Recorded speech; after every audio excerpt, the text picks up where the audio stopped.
អូខេសួស្តីបងប្អូនទាំងអស់គ្នាថ្ងៃនេះ Channel ខ្មែរ Knowledge សូមបង្ហាញបងប្អូនអំពីរបៀបនៃការឆែកមើល password account Facebook របស់យើងឬក៏ឆែកមើល password email របស់យើងអញ្ចឹង password ទាំងអស់ហ្នឹងគឺយើងបាន save ទុកណាពេលយើង sign in ទៅយើងបាន save វាជាប់នៅលើទូរស័ព្ទហ្នឹងហើយតែបើយើងអត់បាន save ជាប់ដោយអូតូទេវាអត់យើងឆែកមើលអត់ឃើញទេឧទាហរណ៍ថា Facebook យើងមាន2 3អញ្ចឹងណាយើង log out ហើយយើងចុចទៅលើ Facebook ហ្នឹងវា log in មកវិញវាអត់ទាមទារ password ទេ log in ទៅវាចូលទៅកាន់ Facebook យើងតែម្ដងអញ្ចឹងណាអាហ្នឹងមានន័យថា password យើងបាន save ហើយនៅជាប់លើទូរស័ព្ទអញ្ចឹងណា password Facebook វា save ជាប់នៅទូរស័ព្ទវាអត់ឲ្យយើងផ្លាស់ប្ដូរ account វាអត់ឲ្យយើងវាយ password account Facebook របស់យើងទេព្រោះដោយសារយើង save ជាប់អញ្ចឹងណា save ដល់អូតូអញ្ចឹងអ្នកខ្លះគាត់មាន Facebook 2 3 account នៅក្នុងទូរស័ព្ទតែមួយគាត់ log in ចុះ log in ឡើងអញ្ចឹងណាសាញ់ឲ្យចុះសាញ់ឲ្យឡើងបើគាត់អត់បាន save password ជាប់នៅលើទូរស័ព្ទទេគឺគាត់សាញ់ឲ្យគាត់ log in account មួយទៀតវានឹងឲ្យនៅវាយ password account Facebook របស់យើងចូលហ្នឹងដោយសារគាត់អត់បាន save password ជាប់នៅលើទូរស័ព្ទហ្នឹងអញ្ចឹងណាហើយពេលណាដែលយើងអត់បាន save password ជាប់នៅលើទូរស័ព្ទយើងត្រូវ log in យើងត្រូវវាយ password បញ្ចូលអញ្ចឹងតែបើយើង save ជាប់ដល់អូតូយើង log out account មួយចូល account មួយផ្សេងទៀតយើងគ្រាន់តែចុចលើឈ្មោះ account Facebook របស់យើង log in ដល់អូតូតែម្ដងនឹងវាអត់ទាមទារ password account Facebook យើងទៀតទេហើយពេលដែលវា log in ដល់អូតូហ្នឹងមានន័យថាយើងបាន save password ជាប់នៅលើទូរស័ព្ទរបស់យើងហើយពេលដែលយើងបាន save password ជាប់នៅលើទូរស័ព្ទរបស់យើងអាចឆែកមើល password នឹងដឹងពេលដែលយើងភ្លេចអញ្ចឹងណាពេលដែលយើងភ្លេច password យើងអាចឆែកមើលដឹងតែបងប្អូនអត់បាន save ជាប់នៅលើទូរស័ព្ទទេទោះបីជាបងប្អូនឆែកក៏មើលអត់ដឹងដែរក៏វាអត់បង្ហាញ password ដែរអញ្ចឹងណាហ្នឹងហើយអញ្ចឹងដើម្បីទៅឆែកមើល password account Facebook របស់យើងឬ account email ក៏ដោយអ្វីដែលយើងបាន save វាជាប់នៅលើទូរស័ព្ទយើងអាចឆែកមើលបានអូខេណាឆែកមើលពេលដែលយើងភ្លេច account Facebook របស់យើងអញ្ចឹងយើងចង់ដឹងថា password account Facebook យើងលេខប៉ុន្មានខ្លះអីប៉ុន្មានខ្លះអញ្ចឹងណាអញ្ចឹងបងប្អូនឥឡូវខ្ញុំចូលមកកាន់ account Facebook របស់ខ្ញុំគឺឥឡូវខ្ញុំដោះតា scan មុខចេញទេអូខេនេះអញ្ចឹងយើងចូលមកវាអត់ឲ្យទោះបីជាយើងចុចខ្ញុំមិនក៏ log in log out អីក៏វាអត់ឲ្យយើង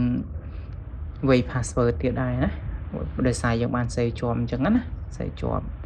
ឥឡូវដើម្បីឆែកមើល password ដែលយើងបាន save ជាប់នៅលើទូរស័ព្ទរបស់យើងអញ្ចឹងបងប្អូនដែលប្រើ iPhone គឺបងប្អូនឥ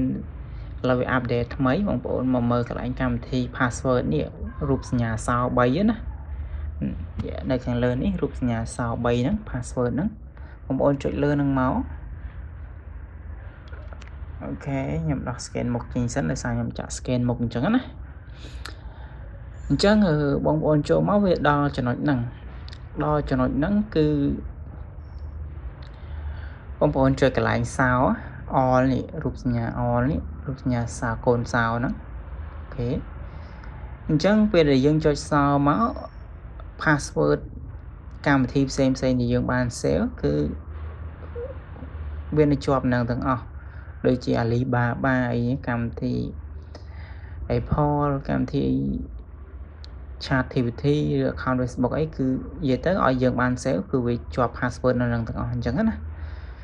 អញ្ចឹងaccount Facebook របស់យើង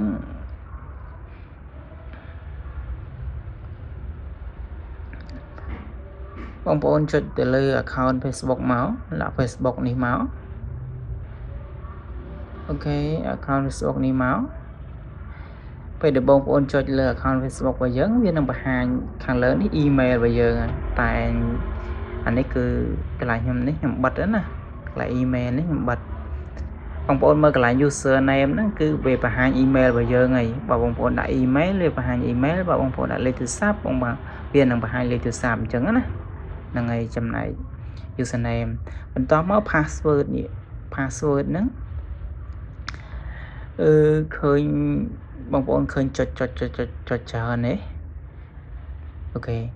ចុចច្រើនហ្នឹងគឺបងប្អូនចុចទៅលើឥឡូវចុចច្រើនហ្នឹងវាបង្ហាញហើយណាហ្នឹងហើយវានឹងបង្ហាញ password account Facebook របស់យើងហើយបងប្អូនចុចទៅលើចុចច្រើនហ្នឹងទៅពួកដោយសារខ្ញុំអត់ចុចទេពេលណាខ្ញុំចុចវានឹងបង្ហាញ password account Facebook របស់ខ្ញុំអញ្ចឹងណាអញ្ចឹងហើយអញ្ចឹងខ្ញុំអត់ចុចទេអញ្ចឹងបងប្អូនអាចចុចមើលកន្លែងហ្នឹងបានចុចទៅបងប្អូនអាចកត់ចំណាំទុកទៅពេលដែលយើងភ្លេចយើងអាចយកមកប្រើវិញបានអញ្ចឹងណានេះអ្វីដែលយើងបាន save ជាប់នៅលើទូរស័ព្ទ account Facebook របស់យើង